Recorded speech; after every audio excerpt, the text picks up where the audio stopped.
Hello my dear students, especially the SSC aspirants and others, welcome you all once again to this class of mine.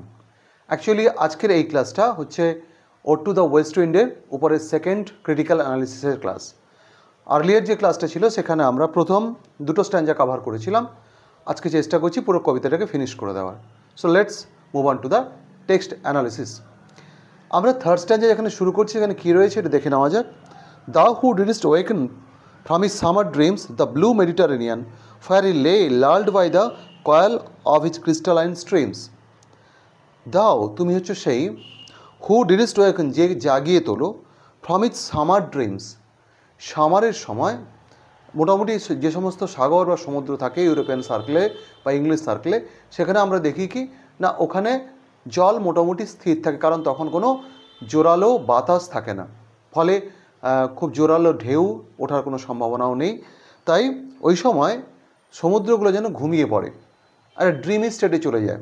Okay, so সামারের যে মোটামুটি একটা শান্ত কাম and quite state, সেখান থেকে সমুদ্রগুলোকে জাগিয়ে তোলো। ঠিক আছে, কে? তুমি। এবং এখানে কোন সাগরের কথা বলা হয়েছে? দ্য ব্লু মেডিটারেনিয়ান, নীল ভূমধ্য সাগরকে।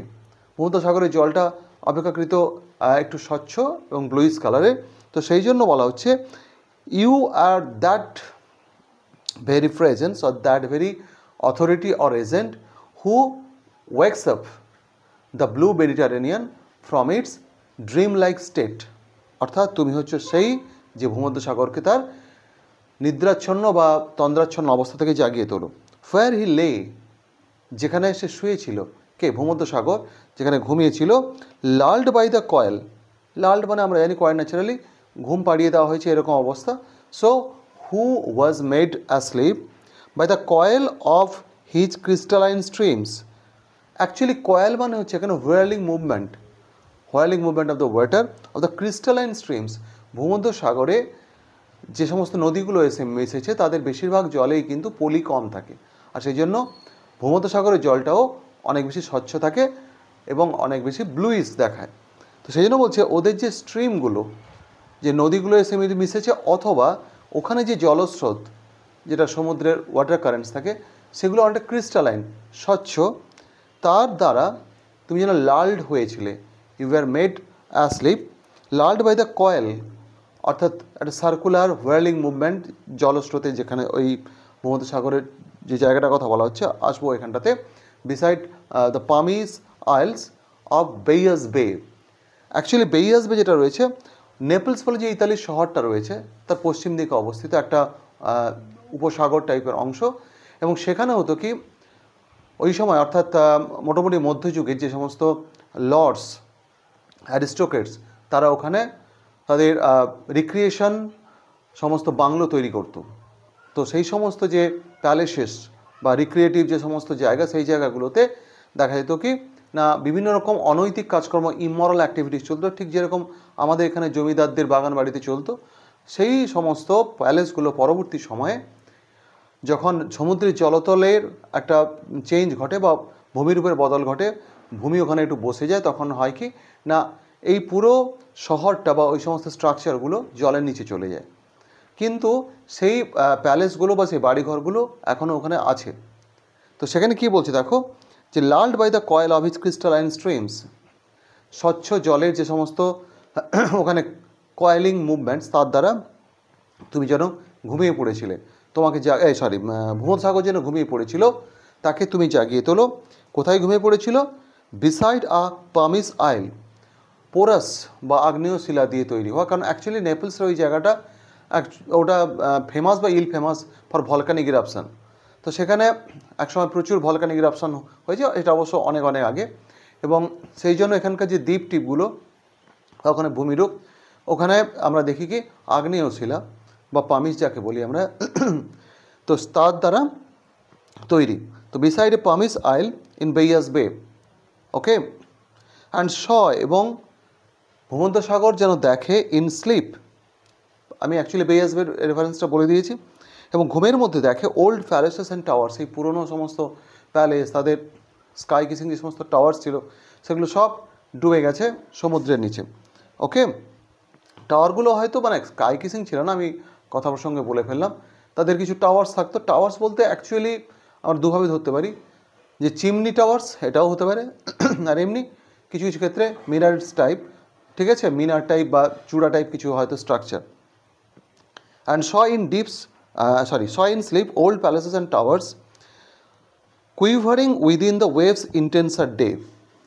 ওকে, তারা তখন নিচে কাঁপতে থাকে, কারণ তোমার উপস্থিতি, যে পাওয়ারফুল উপস্থিতি, যার উপস্থিতিতে পাতাগুলো ছুটে পালিয়ে গেছে, তোমার সেই পাওয়ারফুল উপস্থিতিতে যেখানে সব কিছু পুরনো, যেগুলো পচা গলা, সব কিছুকে ভেঙে চুরে শেষ করে দিচ্ছ।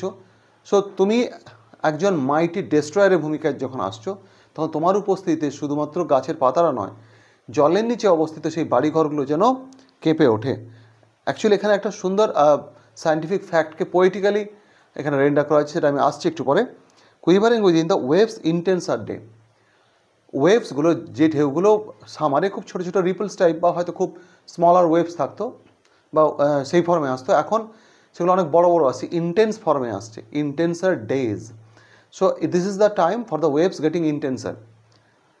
এই সময়টাতে অটামনাল যে সিজন, যখন বাতাস ঢুকছে, প্রবল ঝোড়ো বাতাস ওয়েস্ট উইন্ডের ফর্মে, সেটা কিন্তু সমুদ্রগুলোকে ইন্টেন্স করে তোলে, অনেক বেশি ওয়েভি, রাফ করে তোলে। তো সেই সমস্ত বড় বড় ঢেউয়ের নিচে প্যালেসগুলো, টাওয়ারগুলো যেন কেঁপে ওঠে।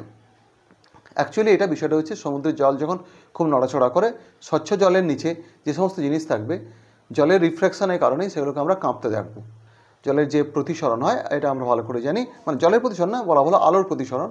তো সেই জলের মধ্যে আলোর প্রতিসরণের কারণে আমরা এই জিনিসগুলোকে কাঁপতে দেখি, মানে আন্ডার ওয়াটার যে সমস্ত জিনিস থাকে তাদের ইমেজগুলো ওপর থেকে যখন আমরা দেখি, তখন ওগুলো কুইভারিং দেখায়। তো সেই জন্য বলছে তারা যেন কেঁপে উঠছে। অর্থাৎ এই সমস্ত জায়গা যেগুলো একসময় পাপ বা অন্যায় বা ইমরাল, অনৈতিক কাজের ঠেক ছিল, সেই জায়গাগুলো তাদের সেই অতীত ইতিহাসের জন্য সবসময় একটা কুণ্ঠিত অবস্থায় বা যেন হিডেন, নিজেকে লুকিয়ে রাখা জলের নিচে সেই অবস্থায় রয়েছে। কিন্তু তুমি এতটাই মাইটি একটা প্রেজেন্স, যার উপস্থিতিতে এরাও ভয়ে কেঁপে উঠছে, মানে এবারে আমাদের ধ্বংস মনে হয় চলে এলো, এরকম একটা ভাব। Okay, all overgrown with azure moss, সব কিছুর উপরে জন্মে গেছে। Everything does have now some covering of moss. Actually moss আমরা মাটির উপরে দেখতে অবস্থা, এটা জলের নিচে ওই সিউইড টাইপের এক ধরনের জিনিস, তার উপরে সমস্ত অ্যাজিওর কালারের, ব্লুইশ কালারের। অ্যাকচুয়ালি মসের কালার ব্লু হয় না, আমরা জানি গ্রিন হয়, কিন্তু বিষয়টা হচ্ছে এখানে যে সমস্ত সিউইডস জন্মেছে, সেই সিউইডসের কিছু টাইপ হয়তো ওই প্রাসাদের দেওয়াল বা তার উপরে সারফেসে জন্মে গেছে, সেগুলোর জেনারেল কালার হয় কিন্তু গ্রে, যেগুলো কালারলেস হয় বা অন্য কোনো কালার হতে পারে, কিন্তু ডেফিনেটলি ব্লু নয়। ব্লু দেখাচ্ছে এই নীল জলের কারণে। Okay, that is the matter.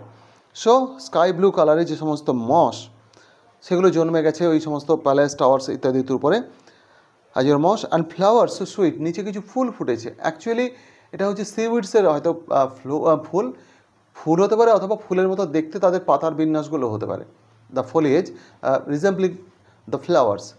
ঠিক আছে, তো সিউইডসের কথা মেনলি বলা হচ্ছে, যেগুলো নিচে জন্মেছে। সো সুইট, যেগুলো দেখতে খুব সুন্দর, দ্য সেন্স ফেন্স পিকচারিং দেম, এবং সেগুলোকে যদি ভালোভাবে দেখতে চাও, তোমার সেন্স ফেন্টিং কন্ডিশনে চলে যেতে পারে। মানে বিষয়টা হচ্ছে এরকমভাবে, জলের নিচে সব কিছু তো কাঁপছে, ফলে ওই সমস্ত গাছপালা যেগুলো জন্মেছে সিউইডস, সেগুলো তাদের যে ইমেজগুলো কাঁপছে, এবং সেই কম্পমান কুইভারিং যদি ইমেজগুলো আমরা উপর থেকে দেখতে যাই বা চাই, তাহলে কিন্তু বেশিক্ষণ দেখতে পারবো না, কারণ চোখের উপর একটা স্ট্রেস পড়বে, আমাদের যে ভিশনটা স্ট্রেসড হয়ে যাবে এবং মনে হবে মাথা একটু একটু ঘুরছে, as if the sense is going to faint. মানে এটা হয়তো অতি একটা লেভেলে বলা হয়েছে, এক্সাজারেটেড করে বলা হয়েছে, কিন্তু you would not be able to continue your process of watching those under water things like the towers, palaces and the mosses growing over them, such kind of matters. Okay, so for those, so sweet the sense so sweet the sense paints picturing them, thou তুমি হচ্ছে সেই, for which path, যা রাস্তা করে দিতে গিয়ে, ওকে, তোমার চলার পথ করে দিতে গিয়ে, দ্য আটলান্টিক লেভেল পাওয়ার্স, আটলান্টিকের যে জলতল, তার যে পাওয়ার মিনস ওয়েভস, সমুদ্রের পাওয়ার বুঝতে পারি আমরা কোথায়, সমুদ্রের পাওয়ার বুঝতে পারি আমরা তার ঢেউয়ের মধ্য দিয়ে। সো আটলান্টিকের যে জলতল, তার লেভেলটা, তার যে পাওয়ার মিনস তার যে ওয়েভস, সেগুলো কী করে, ক্লিপ দেমসেলফ, নিজেকে যেন ভেঙে দেয়। অ্যাকচুয়ালি এখানে চ্যাজম তৈরি হয়, মানে চ্যাজম কথার মানে হচ্ছে আমরা জানি একটা গ্যাপ, একটা ঢেউ আর একটা ঢেউ, দুটো ঢেউয়ের এই যে আপার অংশ, তার মাঝখানে তো একটা চ্যাজম মতো তৈরি হয়, গ্যাপ মতো তৈরি হয়, তাই না? তো সেটাকে বলা হচ্ছে। তো ক্লিপ দেমসেলভস ইন্টু চ্যাজমস, তাহলে তোমার উপস্থিতি আটলান্টিকেও বড় বড় ঢেউ তোলে। এই একটা ঢেউ এসে পড়ছে, তার নিচে আরেকটা, তার পেছনে আরেকটা ঢেউ আসছে, দুটো ঢেউয়ের মাঝামাঝি যে গ্যাপ থাকে সেটাকে চ্যাজম বলা হচ্ছে। যে সমুদ্র মানে আটলান্টিক যেন তোমার চলার পথ করে দিতে গিয়ে নিজের জলতলকে ভেঙে এরকম চ্যাজম তৈরি করছে, যাতে তুমি স্মুথলি বেরিয়ে যেতে পারো ওই চ্যাজমের মধ্য দিয়ে। সো অ্যাকচুয়ালি প্রত্যেকটা জায়গাতে কিন্তু ন্যাচারাল যে ফ্যাক্টগুলোকে অসাধারণ পোয়েটিক্যালি রেন্ডার করা হয়েছে। সো এটাই শেলির কবিতার বৈশিষ্ট্য আর কি। ম্যাক্সিমাম সায়েন্টিফিক বা যে সমস্ত রিয়েলিস্টিক ফ্যাক্ট সেগুলোকে পোয়েটিক্যালি উনি ইমাজিনেটিভ একটা কালার দিয়ে মানে ইমাজিনেশনের একদম ফ্লাইট ছেড়ে দিয়েছেন এক্সট্রিম লেভেল পর্যন্ত। ফলে যে সমস্ত জিনিস আমরা দেখতে পাচ্ছি অসাধারণ সুন্দর মনে হচ্ছে। অ্যাকচুয়ালি রোম্যান্টিক কবিদের কাব্যে তো এটাই দেখি আমরা, সাধারণ অসাধারণ হয়ে ওঠে তাদের এই অসাধারণ রোম্যান্টিক ইমাজিনেটিভ টাচের জন্যই। ওকে, খুব সাধারণ জিনিসটাকে অসাধারণ মনে হয়। চলো, তো power cleave themselves into chasms while far below, যখন অনেক নিচে, দ্য সি ব্লুমস, সমুদ্রের নিচে ফুটে ওঠা ফুলগুলো, মানে ওই সিউইডস যেটা একটুক্ষণ আগে বলছিলাম, the sea blooms and the oozy wood, wood মানে এখানে জঙ্গল ভেবে নিও না, অ্যাকচুয়ালি ওদের যে কলোনি তৈরি হয় সিউডসের যে কলোনি, সেইটাকে বলা হচ্ছে। এখানে উড কথাটাকে ওই ঘন জঙ্গল অর্থে ধরলে হবে না। তো the colony of the seaweeds, যাদের হয়তো সেখানে ব্লুম, সি ব্লুমস মানে actually the colony of the seaweeds, যারা ওখানে গ্রো করেছে আর কি, সেই পুরো ব্যাপারটাকে বলা হচ্ছে the sea blooms, blooming seaweeds. And the oozy woods, oozy মানে হচ্ছে স্লাইমি, চটচটে। ওকে, অর্থাৎ তাদের উপরে কাদার একটা স্তর বসে গেছে। হুইচ উইয়ার দ্য স্যাপলেস ফলিয়েজ, এই যে স্যাপলেস, তাহলে সত্যি কি সিউইডের পাতায় রস থাকে না? ভুল কথা। স্যাপলেস এই অর্থে বলা হচ্ছে গ্রেইস ইন কালার, যেন মনে হচ্ছে বিবর্ণ, তার মধ্যে যেন জীবন নেই। ওকে, তো সেই sapless foliage of the ocean know thy voice, তারা তোমার কণ্ঠস্বর চিনে নেয়। And suddenly grow grey with fear, হঠাৎ করেই তারা যেন ধূসর হয়ে যায় তোমার ভয়ে। ওকে, অ্যাকচুয়ালি তারা হঠাৎ ধূসর হয়ে যায় না, তারা generally grey in look, grey in colour, সেটাকে পোয়েটিক্যাল রেন্ডার করছেন। অ্যান্ড ট্রেম্বল, এবং তারা কাঁপতে থাকে। অ্যান্ড ডেসপয়েল দেমসেলভস, ডেসপয়েলস মানে নিজেদেরকে রব করে নিজেরাই, মানে অ্যাকচুয়ালি যে বড় বড় ঢেউ ওঠে সেই ঢেউয়ের চাপে সিউইডসগুলো ছিন্ন বিচ্ছিন্ন হয়ে যায়, তাদের বিভিন্ন বডি পার্টসগুলো ছিঁড়ে যায়। তো সেটাকেই মানে কবি হয়ে বলছেন যে এরা যেন এক্স্যাক্টলি তোমার ভয়ে এত ভীত থাকে, এত কাঁপতে থাকে, যেন নিজেদের ধ্বংস নিজেরাই সাধন করে। সো তোমার পাওয়ারফুল প্রেজেন্সটা এতটাই পাওয়ারফুল, এতটাই ইন্টেন্স, যে ওখানে বেইয়াস বেতে আমরা দেখতে পাচ্ছি, এখানেও আটলান্টিকে আমরা দেখতে পাচ্ছি। ওকে, আটলান্টিকে যে পার্টটার কথা এখানে বলা হচ্ছে। Fourth stanza, if I were a dead leaf, যদি আমি একটা মৃত পাতাও হতাম, দাও মাইটেস্ট বিয়ার, তুমি শক্তিশালী, যে তুমি যাকে তুমি বয়ে নিয়ে যাচ্ছ এরকম পাতাগুলোকে, তাদের মধ্যে একটা পাতা আমি হতে পারতাম। If I were A Swift cloud to fly with the, যদি আমি একটা দ্রুতগামী মেঘ হতে পারতাম তোমার সঙ্গে উড়ে যাওয়ার মতো, মানে তোমার ছোঁয়া যদি আমি একটু পেতাম, সে পাতার মতো হোক, খুব একটা লাইট প্রেজেন্স, বা একটা মেঘের খণ্ড যে কিনা তোমার পাওয়ার ফিল করছে, তোমার টাচ পাচ্ছে, পাতাগুলো তোমার টাচ পাচ্ছে, আমি তোমার তাদের মতো হতে পারতাম। ওয়েভ টু প্যান্ট বিনিথ দাই পাওয়ার, যদি একটা ঢেউ হতে পারতাম যে হয়তো হাঁপাতে থাকবে তোমার ক্ষমতার চাপে। অর্থাৎ কবি কল্পনা করছেন যে সমুদ্রের ঢেউগুলো তারা তো স্বেচ্ছায় যেন উঠছে না, তারা এই বাতাসের উপস্থিতির ভয়ে, যে পাওয়ারফুল প্রেজেন্স তার ভয়ে তারা হাঁপাতে হাঁপাতে যেন সামনের দিকে এগিয়ে যাচ্ছে। কিন্তু তারা ভাগ্যবান, কারণ তারা তোমার ছোঁয়া পাচ্ছে। আর wave to pant beneath the power and share the impulse of the strength, এবং তোমার ক্ষমতার ইম্পালস, পালসেশন বা রিদম, ঠিক আছে, তোমার যে শক্তি তারা সেটা ফিল করছে, শেয়ার করছে, মানে actually they are getting the touch. তারা কিছুটা হলেও তোমার যে মারাত্মক ক্ষমতা, গতি, পাতাটা যখন উড়ে যাচ্ছে সে তো গতিশীল, তাহলে এই গতিটা যেন তোমার থেকে নেওয়া একটু হলেও তার পেয়েছে। ঢেউ যখন সামনের দিকে এগিয়ে যাচ্ছে প্রচণ্ড একটা শক্তি নিয়ে, সেই শক্তিটা তোমার থেকে ধার করা শক্তি, তোমার কারণে সৃষ্ট হওয়া শক্তি। তো এরকম যদি আমি হতে পারতাম, অনলি লেস ফ্রি দ্যান দাও, আমি তোমার মতো হতে চাই কিন্তু আমি জানি তোমার মতো হওয়া সম্ভব নয়, তোমার থেকে কম শক্তিশালী, কম মুক্ত যদি হতে পারতাম আমি, ও আনকন্ট্রোলেবল, যাকে নিয়ন্ত্রণ করা যায় না, তুমি নিয়ন্ত্রণহীন যে একটা প্রচণ্ড শক্তি, তোমার মতো হতে পারবো না জানি, কিন্তু একটুখানি যদি তোমার মতো হতে পারতাম, তোমার থেকে লেস ফ্রি, তুমি এক মুক্ত প্রবল অস্তিত্ব বা শক্তি, তোমার মতো হতে চাই কিন্তু জানি তোমার মতো হওয়া সম্ভব নয়, তোমার থেকে কম একটুখানিও যদি হতে পারতাম তাহলে কি ভালো হতো। Actually it is the wistful longing. Wistful longing আমরা কাকে বলি না, অ্যাকচুয়ালি যে আশা জানি পূরণ হবে না জেনেও আমরা আশা করি, অনেকটা ওই হোপিং এগেনস্ট হোপের মতোই আর কি উইস্টফুল লঙ্গিং। এটা কবির উইস্টফুল লঙ্গিং প্রকাশ পাচ্ছে এইভাবে, if even I were as in my boyhood, এমনকি যদি আমি আমার ছেলেবেলায় থাকতাম, ঠিক আছে, যখন and could be the comrade of the wanderings over heaven, তোমার আকাশপথে যে মুভমেন্ট তার সঙ্গী হতে পারতাম। মানে ছোটোবেলায় আমরা যখন ছুটে বেড়াই বা ছুটে বেড়াতাম, বাচ্চারা যখন ছুটে বেড়ায় তার মুক্ত বিহঙ্গের মতো, ওই রকম গতিশীল হয়তো নয়, কিন্তু the freedom that you express, you manifest could have been also the territory of mine in my childhood. আমাদের প্রত্যেকের ছোটোবেলায় ওই ফ্রিডমটা থাকে, তো সেই ফ্রিডমটা যেটা আমি ছোটোবেলায় এনজয় করতাম, যখন তোমার সঙ্গী হতে আমার কোনো বাধা ছিল না, তোমার মতো ফ্রি হতে আমার কোনো বাধা ছিল না। সঙ্গী বলতে এই অর্থে, তুমিও আকাশের পথে ফ্রি, তোমার মতো গতিশীল হয়তো নয়, আমি মাটির উপরে ফ্রি থাকতাম, চারদিক ঘুরে বেড়াতাম, যদি সেরকম থাকতে পারতাম। অ্যাকচুয়ালি এটা সাবজাংটিভ মুড ইউজ হচ্ছে, বুঝতে পারছো? সাবজাংটিভ মুড আমরা কোথায় ইউজ করি না, যেখানে ইম্পসিবল প্রবাবিলিটিকে আমরা মেনশন করতে চাই। তো এই ইম্পসিবল প্রবাবিলিটি এখন হওয়া সম্ভব নয়, তবু চাইছেন, আমরা জানি ছোটোবেলায় ফেরা সম্ভব নয়, তাও আমরা ছোটোবেলায় কখনো কখনো ফিরে যাওয়ার ইচ্ছা বোধ করি, তাই না? যাই হোক, ইভেন আই ওয়্যার, এই যে I were, had I been অথবা আই ওয়্যার, এই দুটো ফর্মই হচ্ছে সাবজেক্টিভ মুডের form. As in my boyhood and could be the comrade of the wanderings, তোমার এই ভ্রমণ আকাশপথে তার যদি সঙ্গী হতে পারতাম, যখন হওয়া সম্ভব ছিল আমার পক্ষে। As then when to outstrip the sky speed, ওই যে তখনকার মতো যদি হতে পারতাম আমি, like my existence in those days, যখন কিনা to outstrip the sky speed, তোমার আকাশের গতিকে ছাপিয়ে যাওয়া, আউটস্ট্রিপ করা মানে বিট করে যাওয়া। স্কেয়ার সিমড এ ভিশন, কদাচিৎ মনে হতো একটা স্বপ্ন বা অবাস্তব, ইমপ্র্যাকটিকেবল জিনিস। মানে বিষয়টা হচ্ছে এরকম হবে, ছোটোবেলা আমার খুব ভালো করে মনে আছে, মেঘ আকাশে যাচ্ছে, মাটিতে তার ছায়া পড়ছে, আমরা ছায়াকে তাড়া করতাম, ঠিক আছে, এই ধরনের বিষয়।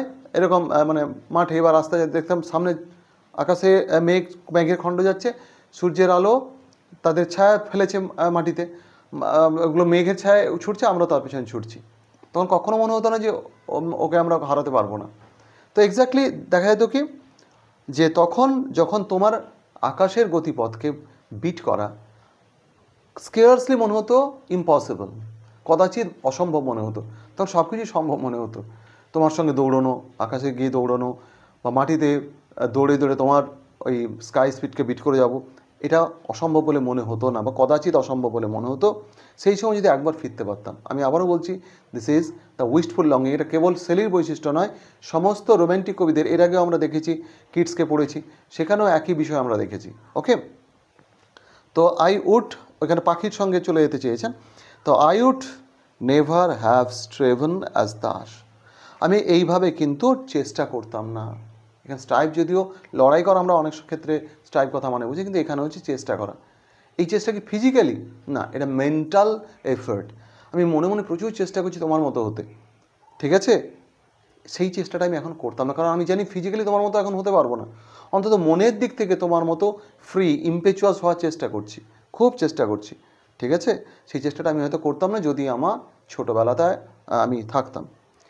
As Das with the in prayer in my শোর নিড, ঠিক যেভাবে এইভাবে আমি আমার এই যে প্রবল এখন একটা ক্রাইসিস নিড, মানে এখানে ক্রাইসিস মোমেন্ট, মেন্টালি আমি খুব ক্রাইসিসের মধ্যে রয়েছি, যেখানে মনে হচ্ছে আমার কোনো একজন স্যালভেশন এজেন্ট দরকার, আমাকে যে মুক্তি দেবে, তো সেই মুক্তির দূত হিসাবে তোমাকে আমি দেখছি, ঠিক আছে।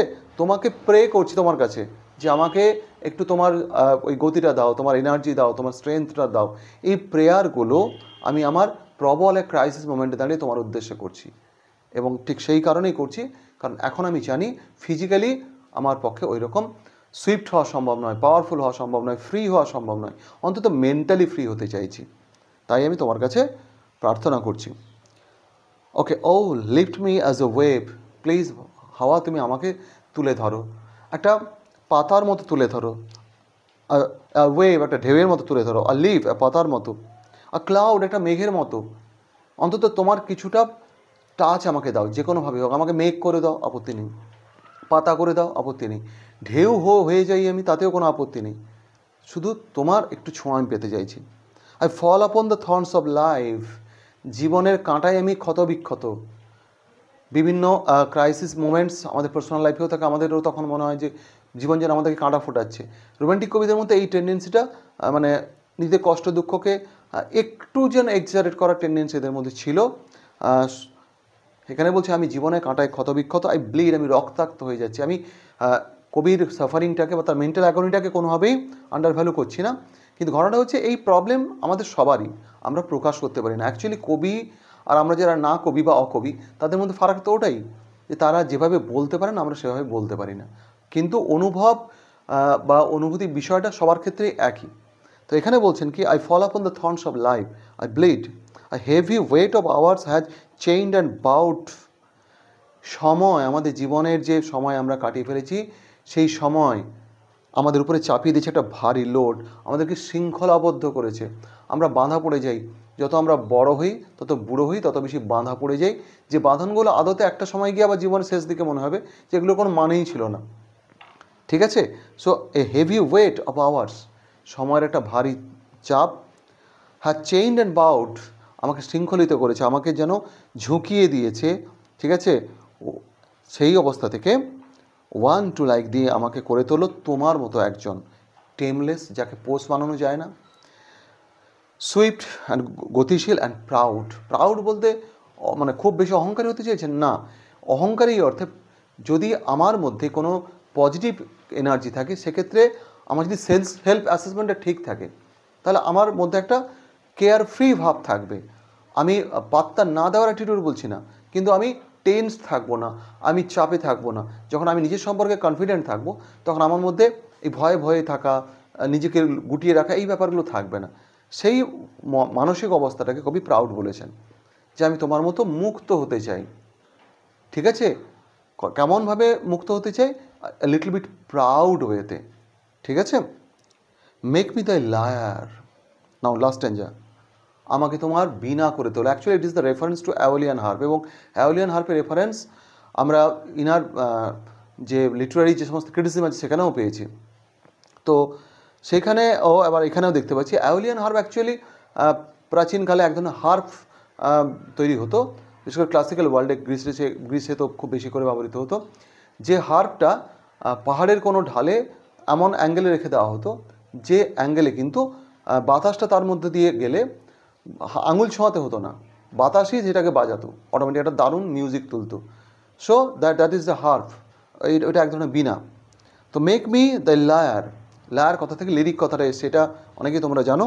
Make me the lyre even as the forest is, autumnal forest যেখানে পাতা ম্যাক্সিমাম ঝরে গেছে, তার মধ্যে দিয়ে যখন হাওয়া যাচ্ছে, একটা সো করে একটা আওয়াজ আসছে, পাতার মর্মধ্বনি নেই, murmuring sound of the leaves is absent now, because the leaves have already been drop dead. আর যে দু একটা পাতা হয়তো বেঁচে রয়েছে, দ্য লাস্ট লিভস, সেগুলো ওইভাবে কোনো মিউজিক তুলছে না, কিন্তু গাছের যে পত্রশূন্য শাখা, তার মধ্যে দিয়ে যখন হাওয়া পাস করছে, একটা টোন তৈরি হচ্ছে।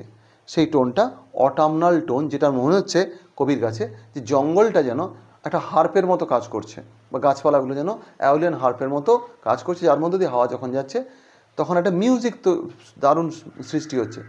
এবং সেটা কবির কাছে একটা দারুণ প্রাপ্তি, কারণ এই পত্রশূন্য অবস্থা যখন, মানে অ্যাকচুয়ালি অটামকে আমি এর আগেও বলেছি ওট্টু অটাম কবিতায়, যে ইউরোপিয়ান সার্কেলে জেনারেলি একটা সিজন অফ বেয়ারনেস, ব্লিকনেস এবং ডেসোলেশন হিসাবে দেখা হয়। এবং সেই জায়গায় দাঁড়িয়ে আমরা যখন দেখছি কি, যে অটামকে বার্ধক্যের সঙ্গে তুলনা করা হয়, কারণ উইন্টারকে ডেথের সঙ্গে প্রায়শই তুলনা করা হয়েছে, তাই বার্ধক্যে এসে এই জঙ্গলগুলো যখন পত্রশূন্য, ঠিক আছে, তার মধ্য দিয়েও হাওয়া একটা মিউজিক্যাল টোন তুলতে পারছে, তাহলে এই অবস্থায়ও তাদের পক্ষে কিছু না কিছু ক্রিয়েট করা সম্ভব। আমাকে সেরকম একটা অ্যাওলিয়ান হার্পের মতো বানাও, বা ওই জঙ্গলটার মতো বানাও, যার মধ্যে দিয়ে হাওয়া একটু যদি পাস করে একটা যেন মিউজিক তৈরি হয়, অর্থাৎ কিছু যেন আমি ক্রিয়েট করতে পারি, পজিটিভ কিছু বার্তা দিতে পারি।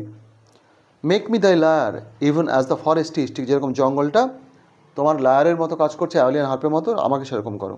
ফাটি মাই লিভস আর ফলিং, কী যায় আছে, আমার পাতাগুলো ঝরে যাচ্ছে, আমি অ্যাপ্রোচ করছি towards my old age and ultimately to death, তাতে কিচ্ছু যায় না আসে না। ফলিং লাইক ইটস ওন, জঙ্গলের নিজের পাতাগুলোর মতো আমার পাতাও ঝরে যাচ্ছে, তাতে কী যায় আসে। The tumult of the mighty harmonies, actually tumult মানে ভায়োলেন্ট মোশন, ঠিক আছে, কমোশন ধরতে পারি আমরা।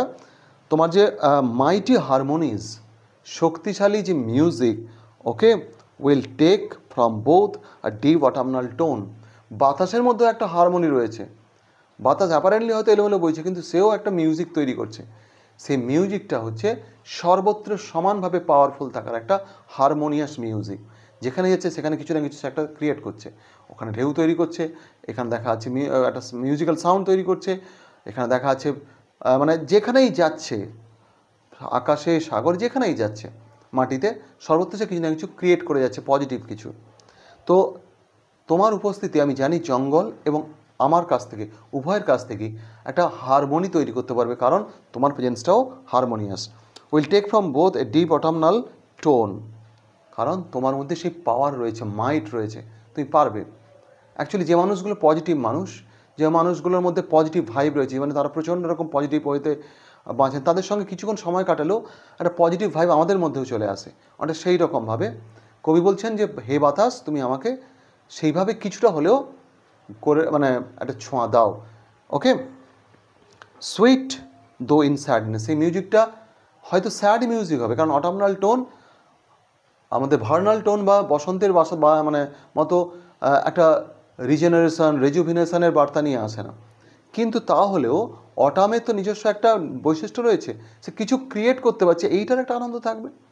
অটামনাল যে উড বা জাঙ্গল, তার মধ্যে যখন তুমি যাচ্ছ, যে মিউজিক তৈরি হচ্ছে, সেই মিউজিকটা বসন্তের মিউজিক নয়, কিন্তু তাও একটা মিউজিক বটে, এবং সেটা স্যাড মিউজিক, ঠিক আছে।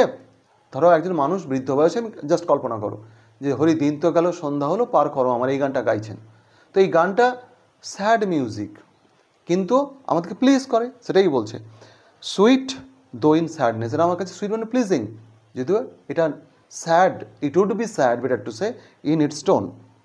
বি দাও স্পিরিট ফিয়ার্স, তো তুমি হও সেই আত্মা, সে ড্রাইভিং ফোর্স, যে হবে কিনা ফিয়ার্স, ফিয়ার্স মানে এখানে হিংস্র নয়, ফিয়ার্স মানে হচ্ছে mighty, violent, wild, fierce my spirit, তোমার আত্মাটা আমার হোক।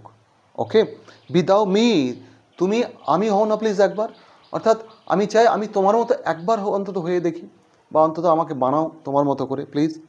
Drive my dead thoughts over the universe, আমার ভাবনা চিন্তার মধ্যে একটা ডেডেনিং ইম্প্যাক্ট চলে এসছে, সেই ডেড থটসগুলোকে প্লিজ ছড়িয়ে দাও টুকরো টুকরো করে, যেমন পাতাগুলো কোথায় উড়ে গেছে আমরা তাকে আর খুঁজে পাচ্ছি না, তেমনিভাবে আমার ডেড থটসগুলোকে তারা বিশ্বে ছড়িয়ে দাও, লাইক দ্য উইদার লিভস, ওকে, ওই মরা পাতাগুলোর মতো, two quicken a new birth, মরা পাতা না ঝরলে নবজন্ম আসবে কী করে, নতুন পাতা গজাবে কী করে। তাই আমাদের মানে অ্যাকচুয়ালি কবি নিজের মধ্য দিয়ে আমাদের টোটাল সোসাইটিটাকে বলছেন, সেই সময় সোসাইটি যে সমস্ত করাপশন, যে সমস্ত রটন সিস্টেমস, যেগুলো অ্যাকচুয়ালি ধ্বংস হওয়ার দরকার ছিল, ঠিক আছে, সেই জায়গাটা কবি এখানে মেনশন করছেন, আমার মানে আমাদের, ঠিক আছে।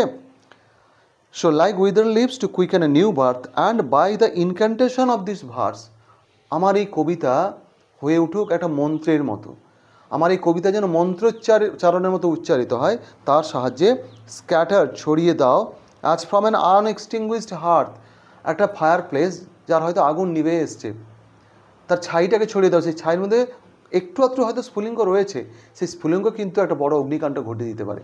সো কবি নিজের সম্পর্কে অল নেগেটিভ ভাবছেন না, তিনি ভাবছেন যে আমার বেশিরভাগ ভাবনা চিন্তা হয়তো অনেকটাই পচা পুরনো, তার মধ্যেও স্পার্ক রয়েছে, ঠিক আছে, অ্যাশগুলো ছড়িয়ে দাও, অ্যাশগুলো চলে যাক, সঙ্গে সঙ্গে ফায়ারও ছড়িয়ে পড়ুক। Okay, scatter as from an unextinguished hearth ashes and sparks my words among mankind, আমার কথাগুলো মানুষের মধ্যে ছড়িয়ে যাক, এবং be through my lips to the unawakened আর the trumpet of a prophecy, ভবিষ্যৎ ভালো কিছু নিয়ে আসছে, এই প্রফেটিক ভাবনাটা ছড়িয়ে পড়ুক আমার শব্দের মধ্য দিয়ে, আমার লাইনগুলোর মধ্য দিয়ে, আমাকে এমন বানাও, আমি একজন পজিটিভ এন্টিটি বানাও তোমার মতো ফোর্সফুল, আমার প্রত্যেকটা কথা, আমার প্রত্যেকটা কাজ যেন তোমার মতো ফোর্সফুল হয়, এনার্জেটিক হয়, যাতে করে আমার বার্তাগুলো সারা পৃথিবীতে নতুন একটা নবজন্ম নিয়ে আসতে পারে। ওকে, তো scatter as from an unextinguished earth ashes and sparks my words এবং ম্যানকাইন্ড, মানুষের মধ্যে আমার বার্তা, আমার কথাগুলো ছড়িয়ে পড়ুক। বি থ্রু মাই লিপস, আমার ঠোঁটের মধ্য দিয়ে তুমিই হয়ে ওঠো to the unawakened earth the trumpet of a prophecy, ভবিষ্যৎবাণীর একটা উচ্চকিত উচ্চারণ হয়ে ওঠো। ওকে, ট্রাম্পেট, আমরা ট্রাম্পেট এর আগের দিনও বলেছিলাম, ট্রাম্পেট মানে হচ্ছে বিগুল টাইপ যেগুলো বাজানো হয় ওয়েক আপ কল দেওয়ার জন্য। ওকে, ও উইন্ড, ও হে বাতাস, if winter comes can spring before behind, যদি শীত আসে বসন্ত কি না এসে পারে। So this is the ultimate note with which the poet ends the poem. Actually এটা তো ঠিক, আমরা মানুষেরা প্রচণ্ড রকম ভেঙে পড়ি আমাদের জীবনের ক্রিটিক্যাল বা যে সমস্ত ক্রাইসিস মোমেন্টস রয়েছে সেই মোমেন্টসগুলোতে, কিন্তু আমাদেরকে ধৈর্য ধরে অপেক্ষা করতে হয়। পরিস্থিতি যত খারাপই হোক না কেন, আমাদের রাজ্যের, আমাদের দেশের একটা মনে হচ্ছে যে ডার্কেস্ট ফেজ চলছে, সেই ফেজটা পেরিয়ে ভালো দিন আসবেই। 200 বছরের ইংরেজ শাসন শেষ হয়েছে, সো খারাপ সময় কাটতে বাধ্য, নাহলে ইতিহাস মিথ্যে হয়ে যায়। তো সেইখানে দাঁড়িয়ে কিছু কিছু মানুষকে এই মুক্তির বার্তাটা, নতুন কিছু আগমনের বার্তাটা, ভালো কিছুর আগমনের বার্তাটা পৌঁছে দিতে হয় মানুষের কাছে, এবং এতটা কনভিনসিং ওয়েতে পৌঁছে দিতে হয় যাতে করে তারা বিশ্বাস করতে শুরু করে যে হ্যাঁ নতুন আসবে। এবং এই পাওয়ার এবং এই স্ট্রেংথটা থাকতে গেলে ভেতর থেকে তোমাকে এই এনার্জিটা, এই পাওয়ারটা আসতে হবে। কবি বলছেন আমার মধ্যে সেইটা প্লিজ ক্রিয়েট করো। ও হে বাতাস, তোমার মধ্যে যেটা রয়েছে সেই এনার্জি, সেই ভিগার আমার মধ্যে একটু আসো, প্লিজ আমাকে তোমার মতো করে তোলো। কারণ আমি চাই পৃথিবীকে এই বার্তা দিতে যে শীত যদি আসে, শীতের পিছু পিছু বসন্ত আসতে বাধ্য। রটন সিস্টেমস রয়েছে সমাজে, সেগুলো ধ্বংস হবেই, হতে বাধ্য। নতুন সময় আসবে, নতুন যুগ আসবে, ভালো কিছু আসবে। তো মোটামুটি এইখানে আমরা কবিতা আলোচনাটা শেষ করলাম। আশা করি তোমাদের কবিতাটার বিভিন্ন যে লাইন্স বা ওয়ার্ডস রয়েছে তার অর্থগুলো ক্লিয়ার হয়ে গেছে, এবং এই যেরকম যদি একটা ক্লিয়ার কাট তোমাদের আইডিয়া থাকে কবিতাটা সম্পর্কে, তাহলে যে কোনো রকম প্রশ্ন যেগুলো তোমাদের অবজেক্টিভ টাইপস আসবে এসএসসিতে বিশেষ করে, সেগুলো লিখতে অসুবিধা হওয়ার কথা নয়। সো ক্লাসটা আজকে শেষ করছি, দেখা হবে পরবর্তী ক্লাসগুলোতে। সবাই ভালো থেকো, stay well, stay happy, stay connected.